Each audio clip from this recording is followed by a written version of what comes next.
Assalamualaikum warahmatullahi wabarakatuh. Halo teman-teman semuanya, kali ini saya akan sedikit membahas mengenai materi Bahasa Indonesia kelas 10 semester 1, yaitu teks laporan hasil observasi, yang biasa dikenal dengan teks LHO. Oke, di sini ada keterangan ya, bumi itu bulat atau bumi itu datar. Nah, bagaimana cara membuktikannya? Yaitu dengan cara observasi. Nah, disinilah kita akan belajar mengenai observasi.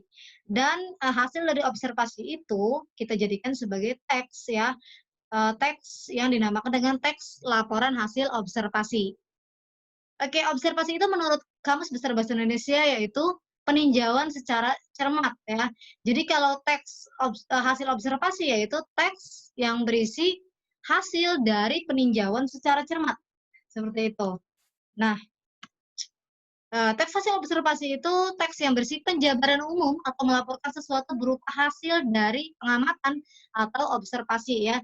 Jadi kalau misalnya teman-teman mau membuat teks LHO, maka teman-teman harus observasi terlebih dahulu, seperti itu ya. Nah, kalau tidak observasi terlebih dahulu, itu namanya narasi ya, cerita ya, ngarang namanya ya.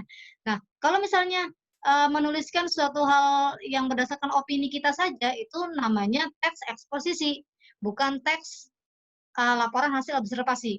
Kalau misalnya teman-teman mau menuliskan, eee, fenomena yang sudah ada saja, misalnya fenomena gerhana bulan, gerhana matahari, seperti itu. Nah, itu namanya teks, eksplanasi, seperti itu ya.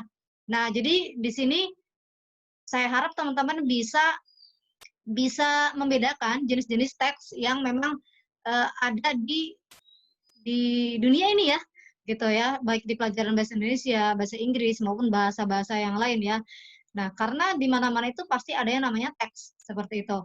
Nah, teks laporan hasil observasi ini sangat bermanfaat untuk kehidupan, teman-teman ya, untuk kehidupan kita sehari-hari, karena ya memang sangat dibutuhkan gitu.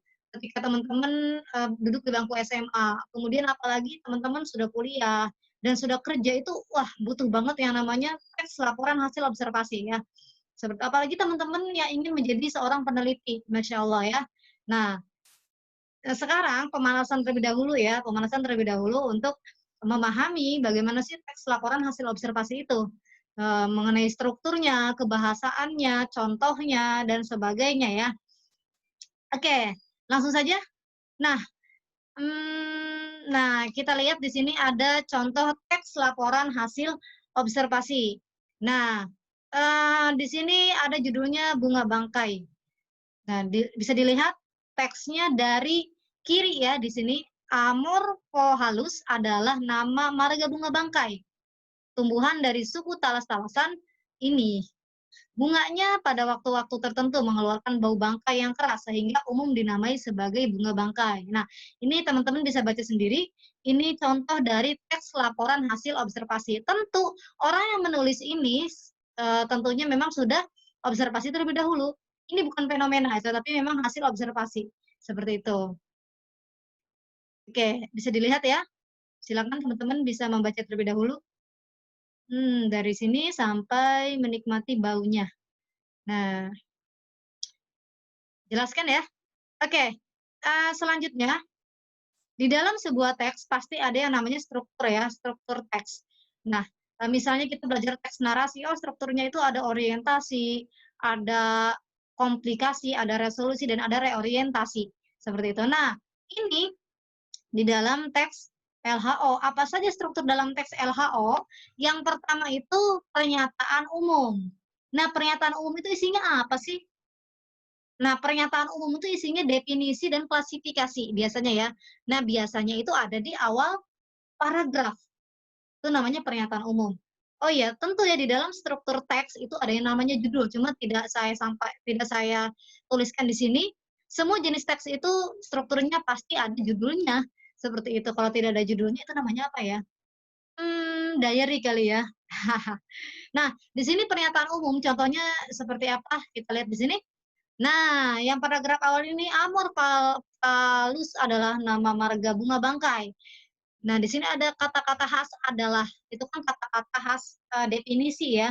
Sedangkan memang pernyataan umum itu isinya definisi. Dan klasifikasi biasanya ya.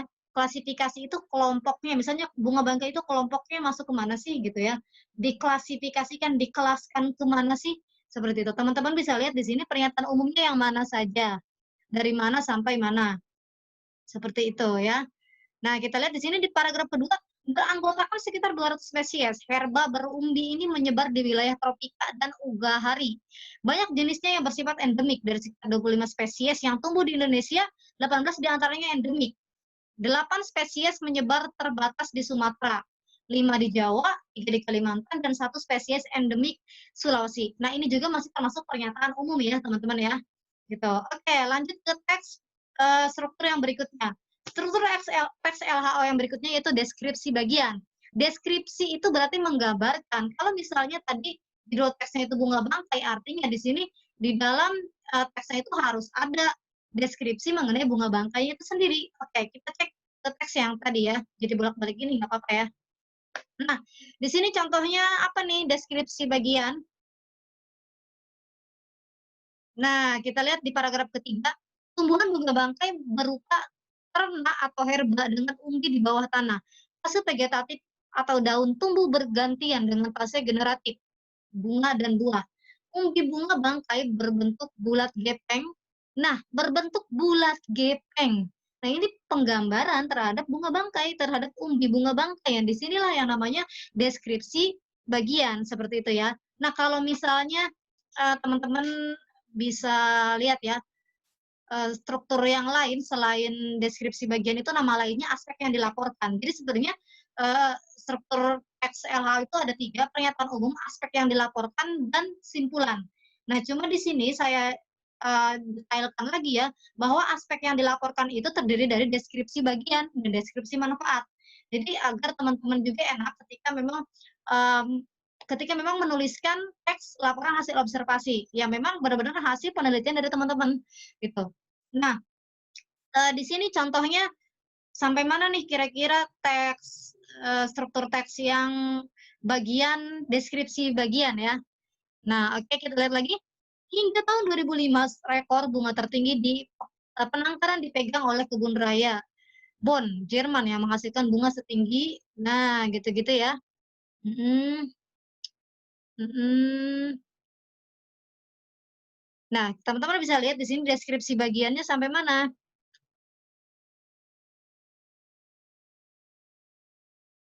Nah, bisa sampai, ini ya, waktu sekitar seminggu, seperti itu.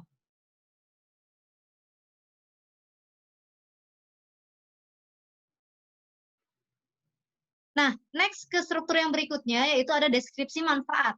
Nah, deskripsi manfaat ini sebenarnya opsional ya, kadang ada, kadang tidak di dalam, struktur teks LHO. Nah, deskripsi manfaat itu berarti menggambarkan manfaat dari suatu hal yang memang diobservasi itu. Misalnya tadi objek observasinya itu adalah bunga bangkai, maka di situ, dituliskan manfaat dari bunga bangkai itu sendiri. Coba kita lihat, ada tidak?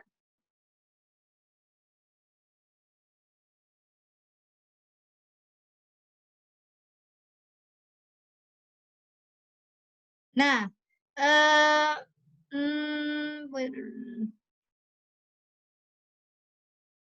nah di sini tidak disebutkan manfaat dari bunga bangkai itu sendiri ya, gitu. Tetapi sebenarnya bisa dicantumkan di sini ya, bisa dicantumkan misalnya setelah kata sekitar seminggu di situ ya, ada paragraf baru deskripsi manfaat. Tetapi kalau tidak ada pun tidak apa-apa, karena ini memang bersifat opsional, yang paling penting itu adalah deskripsi bagiannya. Jadi aspek yang dilaporkannya itu harus ada deskripsi bagiannya, seperti itu. Dan, struktur yang terakhir yaitu simpulan. Nah, simpulan ini, isinya apa? Isinya tanggapan dari penulis ya, kesimpulannya itu apa, dari hasil observasi tersebut ya. Nah, yang bisa dilihat di sini, bunga bangkai sekarang telah tersebar di berbagai tempat di penjuru dunia, terutama dimiliki oleh kebun botani atau penangkar-penangkar spesialis. Di Amerika, bunga yang muncul seringkali diberi julukan atau nama tertentu dan selalu menarik perhatian banyak pengunjung. Uniknya, banyak pengunjung datang untuk menikmati baunya. Nah, ini bisa dijadikan simpulan ya. Simpulan itu biasanya memang ada di akhir. Seperti itu. Nah, simpulan juga bisa berupa kesan ya, kesan dari si penulisnya itu sendiri mengenai bunga bangkai. mengenai objek yang diteliti, gitu ya. Jadi simpulan itu tidak selamanya memang menyimpulkan dari paragraf-paragraf selanjutnya. Nah, di sini simpulan juga bisa berupa kesan ya, kesan dari penulis. Kesannya itu apa? Gitu, atau, tanggapan dari penulis gitu terhadap bunga bangkai. Seperti itu ya. Oke, sampai sini bisa dimengerti? Mudah-mudahan teman-teman bisa mengerti penjelasan saya yang tidak jelas ini ya. Oke, selanjutnya selain ada struktur teks LHO, ada juga kebahasaan dari mohon maaf ya ini salah nulis ya, kebahasaan dari teks LHO. Oke, bentar diubah dulu ya biar nggak sesat. Kebahasaan dari teks LHO.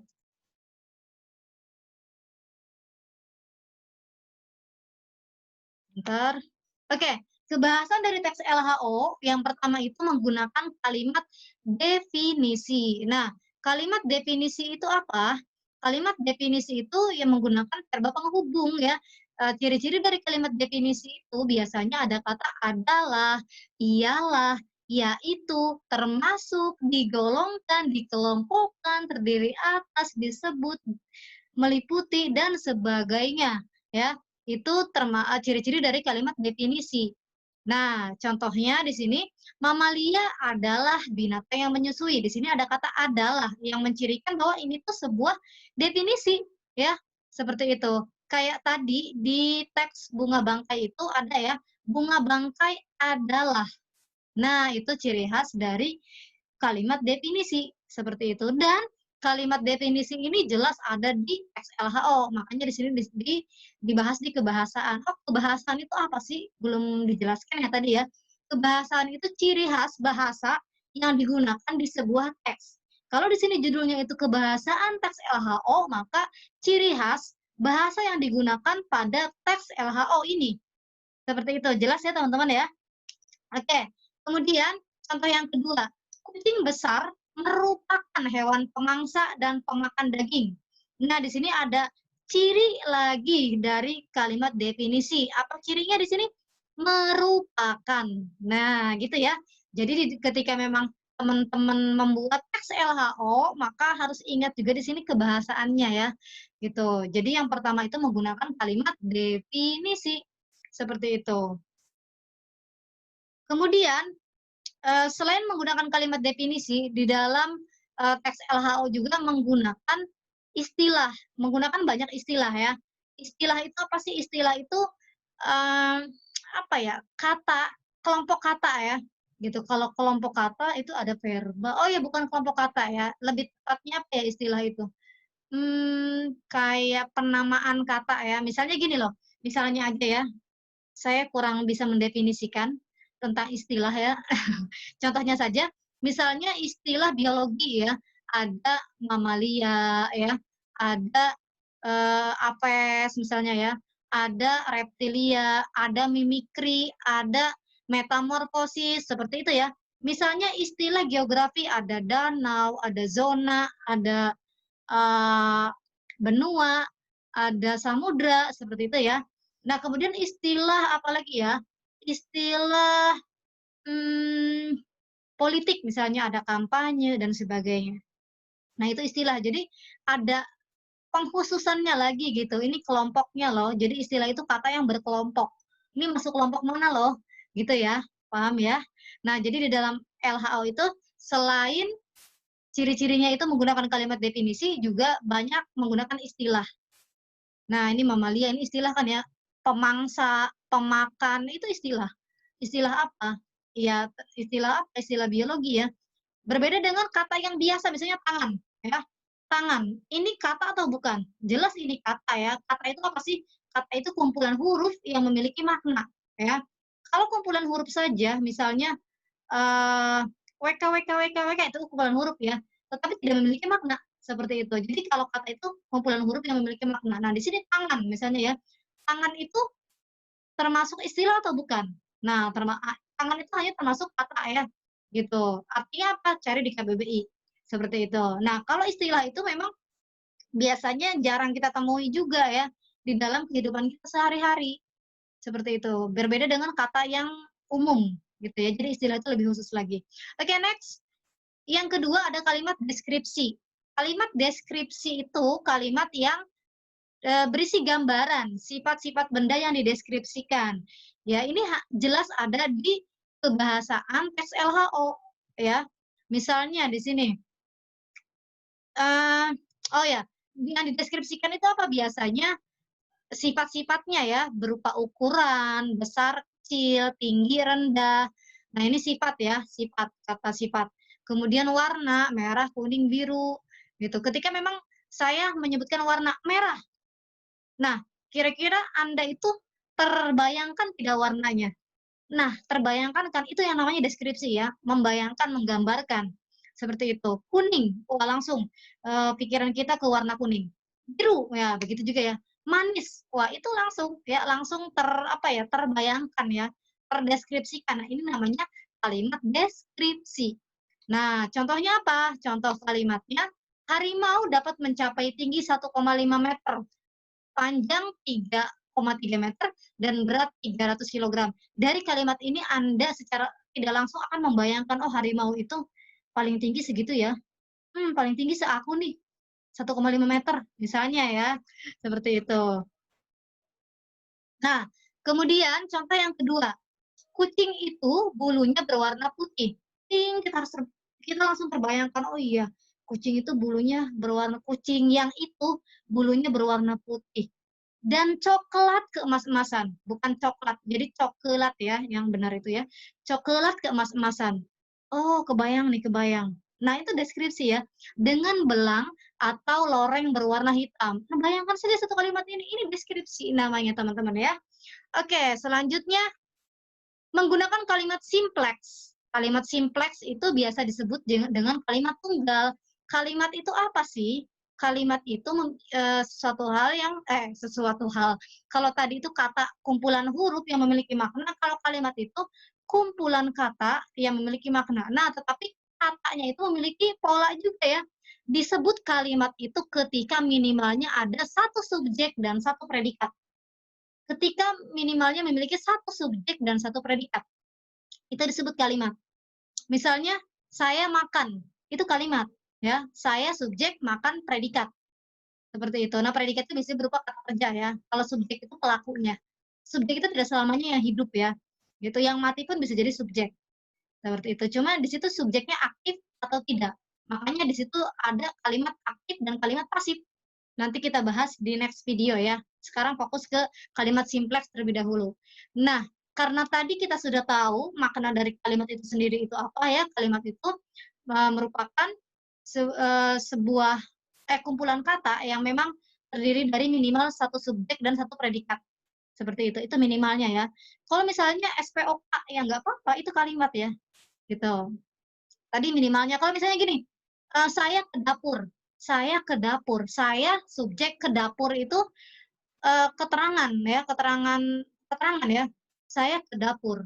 Nah, itu bukan sebuah kalimat, namanya apa, klausa mungkin ya, anaknya dari kalimat. Seperti itu. Nah, oke, di sini ada contoh kalimat simplex. Kalimat simplex itu biasa disebut kalimat tunggal. Jadi hanya memiliki satu subjek dan predikat saja. Jadi tidak boleh ada dua subjek ataupun dua predikat ataupun dua subjek dua predikat. Seperti itu. Kita lihat di sini dan tebak-tebak polanya ya. Contohnya takia berlari. Takia ini subjek, berlari ini predikat ya. Kita tandai bahwa yang berwarna biru itu subjek dan hitam tebal ini predikat. Nah, ini sudah menjadi kalimat simplex ya, takia berlari. Kemudian Safira membaca buku hujan punya Awanda. Nah, di sini Safira subjek, membaca itu predikat, buku hujan itu objek, punya Awanda itu pelengkap ya. Nah, apa bedanya pelengkap dengan keterangan? Pelengkap itu ketika memang dibalik ya kalimatnya, maka akan mengikuti subjek. Nah, maksudnya ketika dibalik kalimatnya maka akan menjadi subjek. Nah, sama seperti objek ya. Jadi objek dan pelengkap ketika dibalik maka akan menjadi satu kesatuan yang namanya subjek. Misalnya gini, buku hujan punya Awanda dibaca Safira. Buku hujan punya Awanda itu masuknya subjek, dibaca itu predikat, Safira itu objek. Seperti itu, tetapi objeknya hidup ya. Nah, jadi perbedaan antara pelengkap dan keterangan, kalau keterangan itu ketika dibalik kalimatnya tidak menjadi subjek, tetapi menjadi keterangan juga, gitu. Tetapi kalau misalnya subjek, objek yang memang diikuti pelengkap, ketika dibalik kalimatnya, maka si objek dan si pelengkap itu akan berubah menjadi subjek. Oke, paham? Kemudian contoh kalimat yang ketiga, SMA itu Insan Tama yang merupakan sekolah calon pemimpin melaksanakan kegiatan LKMA di Mesir. Nah, di sini SMA itu Insan Tama yang merupakan sekolah calon pemimpin termasuk subjek. Nah, subjek itu bisa panjang banget ya, gitu. Jangan terjebak. Kemudian melaksanakan di sini predikat, kegiatan LKMA di sini objek, di Mesir di sini keterangan. Ayo coba kita balik kalimatnya. Apakah perkataan saya yang tadi itu terbukti atau tidak ya? Misalnya gini, kalau misalnya di Mesir ini bukan sebuah keterangan tetapi sebuah pelengkap, coba kita balik, bisa tidak? Kegiatan LKMA di Mesir dilaksanakan oleh SMIT Insan Tama yang merupakan sekolah calon pemimpin. Nah, itu agak aneh ya, seperti itu. Jadi di Mesir di sini termasuknya keterangan. Di Mesir kegiatan LKMA dilaksanakan ya oleh SMIT Insan Tama yang merupakan sekolah calon pemimpin. Jadi di sini SMIT Insan Tama yang merupakan calon pemimpin itu subjek, melaksanakan itu predikat, kegiatan LKMA itu objek, dan di Mesir itu keterangan, keterangan tempat ya. Kemudian yang ketiga, Kak Azizah menyampaikan argumen di hadapan teman-temannya terkait interaksi lawan jenis. Nah, di sini Kak Azizah itu sebagai subjek menyampaikan itu predikat, argumen itu objek, di hadapan teman-temannya itu keterangan terkait interaksi lawan jenis. Ini pelengkap ya. Yang mohon maaf yang kalimat yang pertama itu yang punya Awanda itu harusnya berwarna hijau ya. Di sini yang termasuk pelengkap itu yang berwarna hijau. Mohon maaf ya. Kemudian contoh kalimat yang lain, Kak Sophie, di sini subjek menjabat itu predikat sebagai Wakil Ketua LDK 2 2019 ini keterangan atas pilihan teman-temannya ini pelengkap. Seperti itu. Kemudian yang terakhir, penulis buku yang bernama Motika Cinta itu termasuk subjek, menulis termasuk predikat, novel itu subjek, berjudul COVID-19 itu pelengkap dengan menggunakan laptop miliknya. Itu keterangan. Seperti itu ya. Nah, jadi sebenarnya pelengkap itu ada dia, nggak ada dia, sebenarnya nggak masalah ya. Misalnya gini, Sapira membaca buku hujan, ya udah cukup ya, nggak apa-apa, nggak usah disebutin punya Awanda itu nggak apa-apa. Jadi pelengkap itu ada dia, nggak ada dia nggak apa-apa. Kalau keterangan itu biasanya memang sangat dibutuhkan. Gitu. Misalnya Kak Sophie menjabat, Kak Sophie menjabat. Nah, kalau tidak ada kata keterangan di situ yang sebagai Wakil Ketua LDK 2019, maka tidak bisa berdiri sendiri ya. Kak Sophie menjabat. Menjabat apa? Seperti itu. Oke, paham ya kalimat simplex? Selanjutnya di dalam kebahasan teks LHO itu ada kalimat kompleks. Kalimat kompleks itu kalimat majemuk yang memang memiliki lebih dari satu objek atau predikat atau dua-duanya. Kalau tadi kalimat tunggal itu atau kalimat simplex hanya satu predikat dan satu subjek ya, seperti itu. Kalau ini boleh lebih dari satu subjek dan satu predikat atau dua-duanya, seperti itu. Contohnya, dalam budaya modern ini keterangan, wayang ini subjek, berfungsi menghibur, menghibur ini predikat, dan mendidik ini predikat. Jadi predikatnya ada dua, ya, maka disebut kalimat kompleks. Kemudian kelelawar aktif pada malam hari tetapi tidur pada siang hari. Kelelawar di sini subjek, aktif di sini predikat, pada malam hari keterangan. Tetapi tidur pada siang hari. Nah, di sini ada konjungsi tetapi ya. Tidur pada siang hari. Tidur itu predikat, pada siang hari itu keterangan. Nah, di sini ada dua predikat, makanya disebut dengan kalimat kompleks. Kalau dua keterangan gimana, Bu? Itu tidak ya. Jadi yang menentukan itu subjek dan predikatnya saja. Kalau di antara salah satunya memang ada dua subjek atau dua predikat, atau bahkan dua-duanya dua subjek dua predikat, maka termasuk kalimat kompleks. Contoh lain, Andi subjek akan mampu menjadi di sini predikat, juara di sini keterangan ya, Apabila apabila di sini, konjungsi Andi subjek, berlatih predikat, dengan keras keterangan. Di sini ada 2 subjek ya. Nah, sebenarnya kalau subjeknya satu pun nggak apa-apa ya, misalnya gini, Andi akan mampu menjadi juara umum apabila berlatih dengan keras, sebenarnya bisa ya, ketika memang subjeknya satu, seperti itu. Nah, di sini predikatnya ada 2, berlatih dan mampu menjadi. Nah, ini yang dinamakan dengan kalimat kompleks ya, mudah-mudahan teman-teman bisa paham ya, hmm, mudah-mudahan teman-teman bisa paham dengan penjelasan saya ya. Kemudian bagaimana cara, atau langkah-langkah membuat teks laporan hasil observasi? Yang pertama itu menentukan topik ya, topik itu, temanya kira-kira apa ya? Oh, menentukan objeknya atau temanya, kira-kira apa ya? Aku mau meneliti tentang kucing. Aku pengen tahu nih sebenarnya kucing tuh kayak gimana sih cara melahirkannya, gimana sih cara menyusuinya, kayak gimana aja sih bentuk-bentuk kucing itu, bulunya kayak gimana aja, kemudian, ketika dipegang itu bulunya seperti apa. Nah itu, topik ya, menentukan topik. Jadi kita berpikir kira-kira apa objek yang akan kita teliti. Kemudian yang kedua membuat judul. Nah ini lebih spesifik lagi, oh judulnya apa ya? Ketika kita sudah menentukan temanya apa, binatang, terus, kemudian objeknya itu sudah nemu, nah tinggal judulnya apa yang bagus ya, seperti itu. Ini opsional sih biasanya, kalau aku sendiri sih bikin judul di akhir ya, tetapi kalau di awal itu lebih terstruktur. Jadi tahu mana yang memang harus akan kita teliti, seperti itu. Kemudian membuat kerangka. Nah, judulnya udah ada, dibuat kerangka. Kerangkanya ini mencakup 5W 1H atau dalam bahasa Indonesia disingkat adik Simba. Apa, di mana, kapan, mengapa, bagaimana. Ya. Adik Simba, coba ulangi. Apa, di mana, kapan, siapa, mengapa, bagaimana. Jadi ada 6, 5W 1H. Ya, biar gampang jadinya adik Simba. Oh, Simba punya adik ya. Ya nggak apa-apa namanya juga Simba ya, Simba pasti punya adik ya. Haha, maaf atas kegaringan ini. Oke, kemudian, setelah membuat kerangka, kerangka di sini adik Simbanya ini memang ditulis ya, pertanyaan apa yang memang akan aku teliti, yang memang akan Anda teliti ya, kucing apa saja jenis kucing. Nah, jadi di-list ya, kerangkanya itu apa saja. Boleh tidak kalau apanya 3 pertanyaan, siapanya 3 boleh ya, gitu. Itu minimal-minimalnya Bang, itu minimal 1 pertanyaan ya, setiap adik Simba, seperti itu. Kemudian mengumpulkan bahan, nih sudah ada pertanyaan-pertanyaannya, mengumpulkan bahan apa nih, bahan yang harus kita cari? Oh, kucing.